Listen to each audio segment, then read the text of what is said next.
Hello, my name is Jason Predke, and today I'd like to talk to you about a topic that's been sitting on the back of my head for quite a while now. As of recently, I had to watch a speech for a project in my comms class, and that got me really thinking about that specific topic. See, the speaker was a game developer, and she was talking about whether or not she believed that video games should be considered art.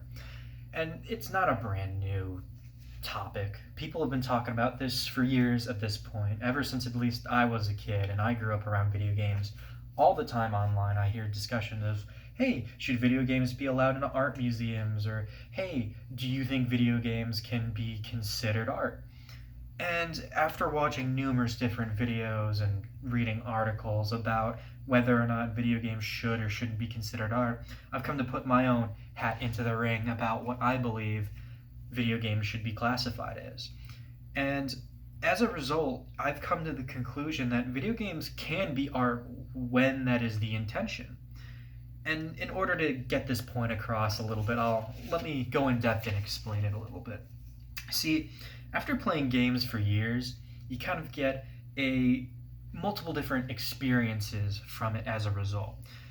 There's so many different types of video games out there. It's wild. Anything that you could possibly ask for is pretty much a video game at this point.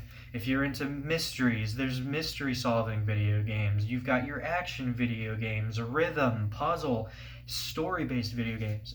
Everything is out there that you could possibly want.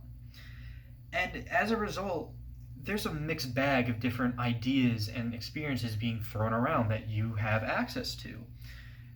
And this results in games that can try to be both entertaining and thoughtful, but it also results in games that can look super nice and are presented in a very beautiful way, but there's no substance to it.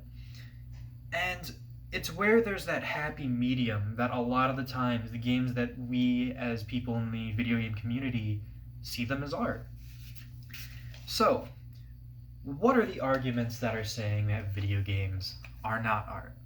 One of the biggest things is that people see it as too interactive.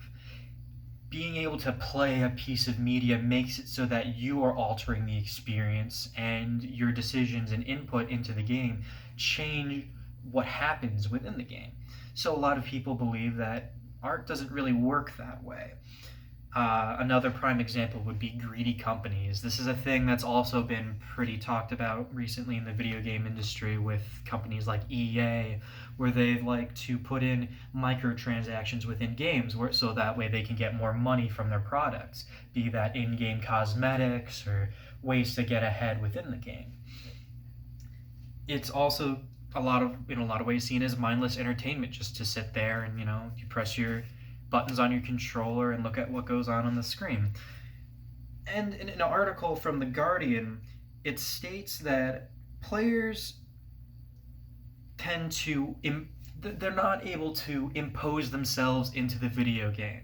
They're not able to fit in or have that mental connection within the video game characters. They can't put themselves into their shoes.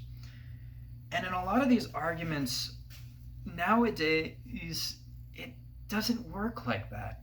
See, sure, we could be playing as a space marine shooting aliens and things along the lines of that. But nowadays, storytellers and authors within the games have been able to create these characters with emotions and feelings that we can relate to. Feelings of loss and sadness are all experiences that we as people can connect to. And so it also brings me into why they can be art. Art is truly subjective. It's a matter of fact. You see all these crazy art installations out there. Why wouldn't video games be able to be something along the lines of that? Some games themselves tell messages like a painting, whereas you can impose your own ideas as to what's going on. There's so many different instances of symbolization. A single game can turn from just a story to a heartfelt experience. A lot of these indie developers, as of late, have been able to create games that tell very touching and personal narratives about their own lives that really hits home for a lot of people.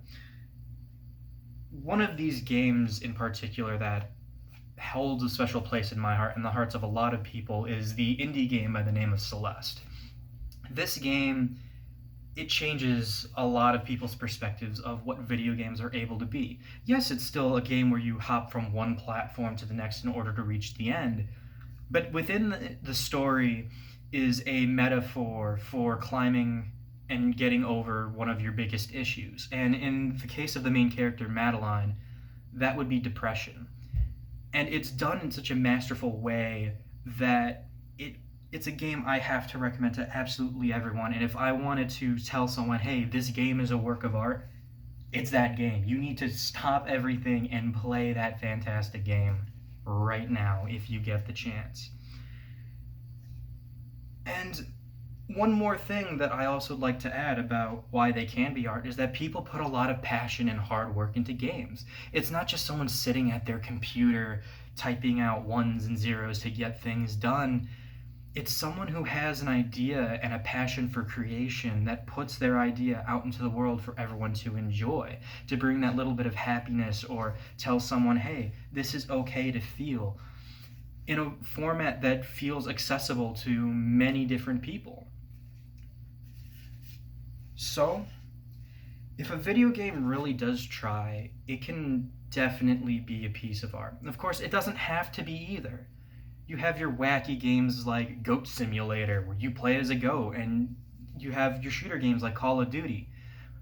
But Call of Duty isn't gonna be the next Mona Lisa or anything along the lines of that.